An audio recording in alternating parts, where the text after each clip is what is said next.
a monk from the monastery to see if I can find out more. The Sera Monastery is one of 1,700 functioning monasteries in Tibet. It's a growing tourist hotspot with a rich heritage. Yet Tibet's landscape is dramatically changing. Ah, Gamma Chumpe. Tashidili. Thank you. So, Gamma Chumpe, can you tell me a little bit about what's being done to preserve your monastery? This is it. So, Gumbati Chatabja, Lord Tugal, Tugimas in the Julu. That dinner Yachi, Serugumbeji, Kanjito, Julia Jigdaji, Loman Wiking, energy Yamjashira Chundida. A Gumbe Lodarishi, Yamsute, Chigotele, Shirachi motivating a data Sishunge, the Ines in Gomutishi, don't together Dani, and a Gumbe Kyonli Yani, so so.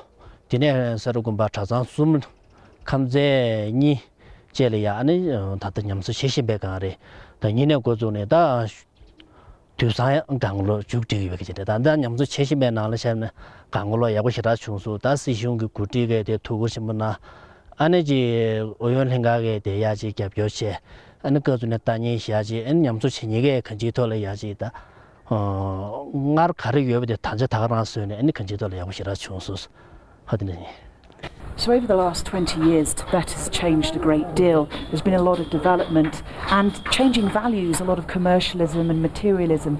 How much does that fit in with local Buddhist culture in Tibet? Do you think there's a balance?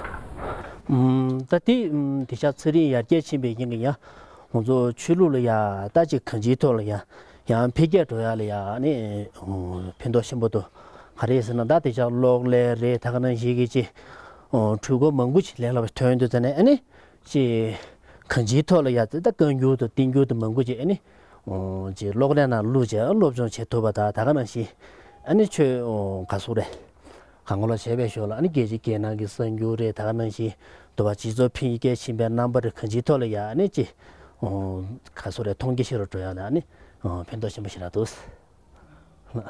It's a spectacular monastery, I have to say. A sea of monks engaged in philosophical debate.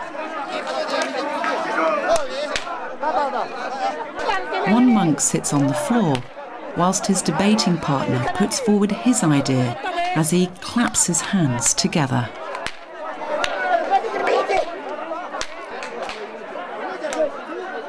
The sitting monk has a think.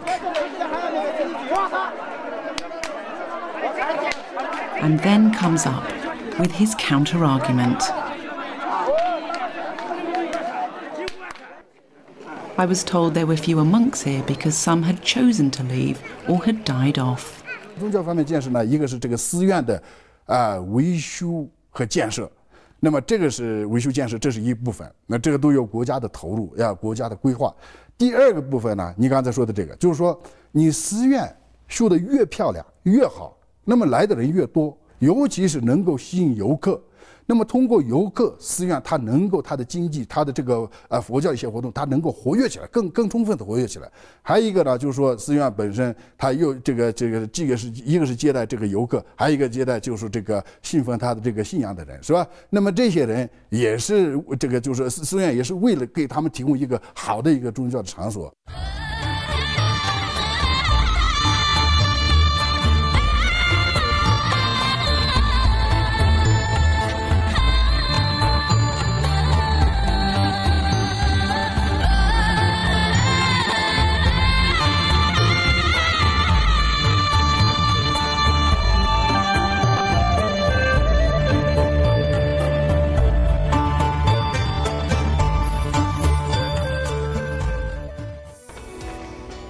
Dazzling sunlight on the Jokang temple. I observe the visual symbols of an ancient civilization. In the distance, the Butala Palace, the historic home of the Dalai Lamas.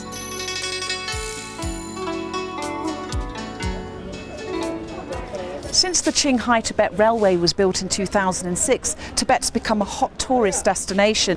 Now many will want to come and visit the historic and most revered building in Tibet, the Jokang Temple. But I can't help but wonder what it's like for the Buddhists that are actually here when the tourists pack the place out. So, is Tibetan culture still at the heart of Tibet?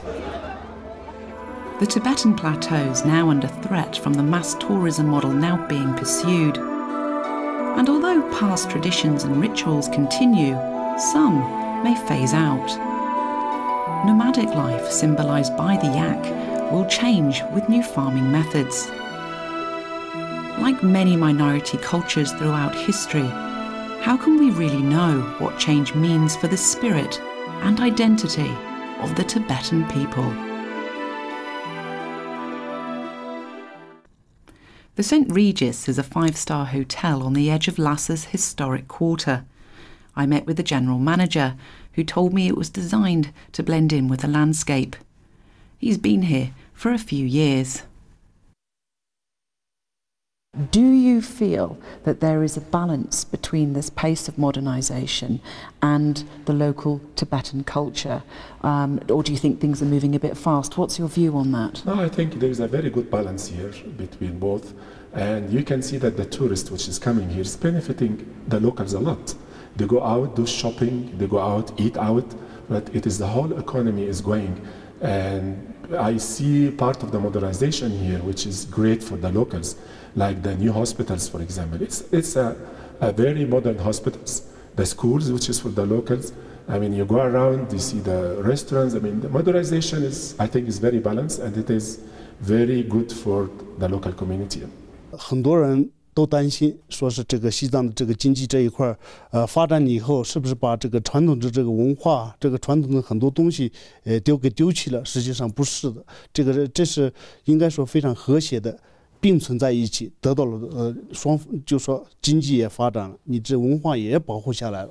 你比方说这个每年有很多这个游客都进来了，这样的话这个拉动了这个当地的这很多传统的这个，比方说餐饮业。 是吧？娱乐业这样的话，把过去很多我们当时都觉得，哎呀，这些是不是已经过时了？就没什么用的东西呢？现在好像觉得，哎呀，外边特别稀奇，哎，都觉得这是个宝贝。我们大家都现在越来越觉得啊，这是宝贝。我们自己作为藏族，自己也觉得啊，这是我们的一个亮点，一个卖点。我们都觉得啊，这个东西保护起来，这个东西能够发扬起来，哎，就是一个非常好的一件事情。